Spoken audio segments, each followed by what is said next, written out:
Bismillahirrahmanirrahim. Alhamdulillahirabbil alamin. Assalatu wassalam ala asyrafil anbiya wal mursalin Sayyidina Muhammadin wa ala alihi tayyibin al-tahirin wa ashabihil muntajabin. Kawan-kawan kanal 3 yang dimuliakan oleh Allah, Assalamualaikum warahmatullahi wabarakatuh. Alhamdulillah kita sudah sampai pada hari ke-20. Semoga di hari pertama pada 10 hari terakhir ini kita menjadi insan-insan muslim yang selalu mendekatkan diri kita kepada Allah Subhanahu wa taala. Kawan-kawan kanal 3 yang dimuliakan Allah, berkenaan dengan ibadah, tentu ibadah memiliki tingkatan. Sebagaimana iman itu sendiri memiliki tingkatan, antara satu iman seseorang dengan iman seseorang yang lain pasti memiliki perbedaan atau tingkatan. Karena tidak ada yang bisa disama tentunya antara salah satu orang dengan orang yang lain. Tetapi insya Allah dengan segala macam tingkatan itu kita masuk sebagai orang-orang yang beriman. Begitu juga ibadah itu sendiri. Ibadah itu adalah cerminan dari iman kita. Semakin tinggi iman kita, semakin baik ibadah kita. Semakin kita dekat dengan Allah, semakin baik pula ibadah kita atau hubungan kita dengan Allah Subhanahu wa taala. Sayyidina Ali bin Abi Thalib pernah membagi ibadah menjadi 3 golongan. Beliau membagi, pertama disebut dengan ibadatul abid, ibadahnya para budak, pada budak sahaya. Ibadahnya budak sahaya digambarkan sebagai seorang budak yang takut akan majikannya. Budak biasanya dia bekerja karena takut hukuman dari sang tuan.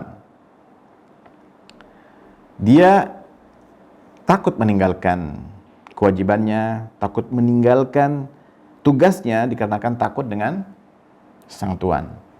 Kalau didapati bahwa si budak tadi misalkan lalai atau tidak becus atau kurang dari pekerjaannya, maka biasanya si tuan itu menghukumnya. Dalam kaitannya dengan ibadah, ketika ibadah itu dikategorikan sebagai ibadahnya para hamba sahaya, adalah menggambarkan bagaimana seorang hamba itu mengerjakan ibadah-ibadahnya karena takut akan siksa. Takut akan siksa Allah. Karena takut dia membayarkan siksa Allah, maka dia mengerjakan ibadah itu. Ibadah yang dikerjakan karena takut, karena azabnya Allah, bisa dibenarkan, dibolehkan, sah-sah saja. Toh seorang itu mengerjakan ibadah tersebut. Artinya berangkat dari rasa takut, dia mengerjakan kewajibannya.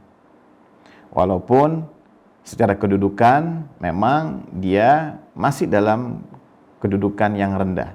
Tetapi sebagai sebuah pekerjaan, sebuah amal perbuatan yang baik, dia tentu bisa diterima oleh Allah Subhanahu wa taala. Karena di situ dia mengaitkan ibadah itu dengan Allah. Ibadah budak ini ibadah dikarenakan takut.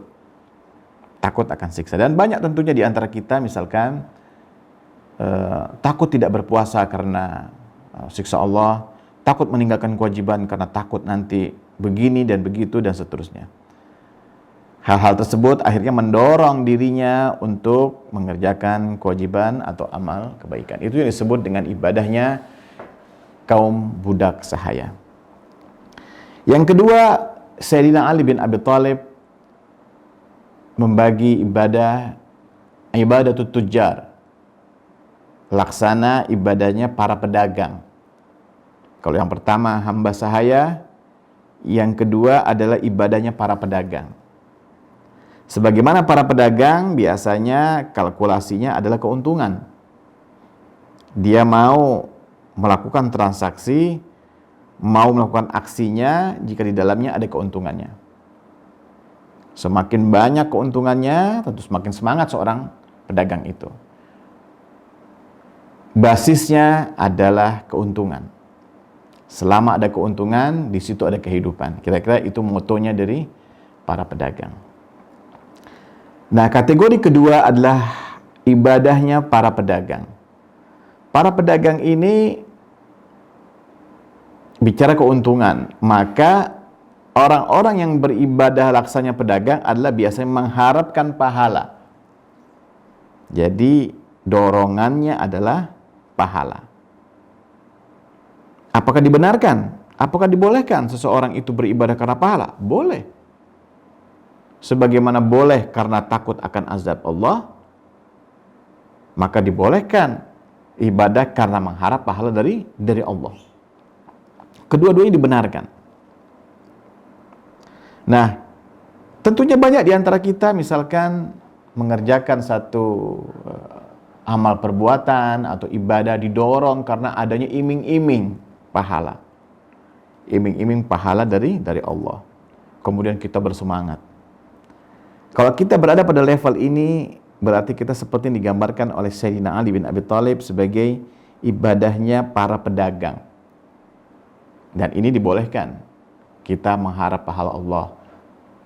Kalau pahala dari manusia, mungkin ini tidak dibolehkan.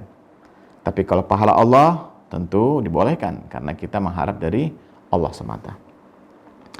Adapun yang ketiga, beliau mensifati ibadah sebagai ibadahnya orang-orang merdeka. Ibadahnya al-ahrar.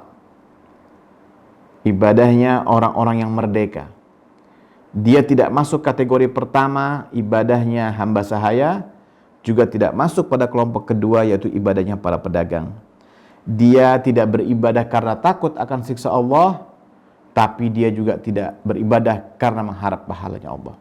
Walaupun kedua-duanya dibenarkan, tapi kelompok ahrar tidak berhenti di situ.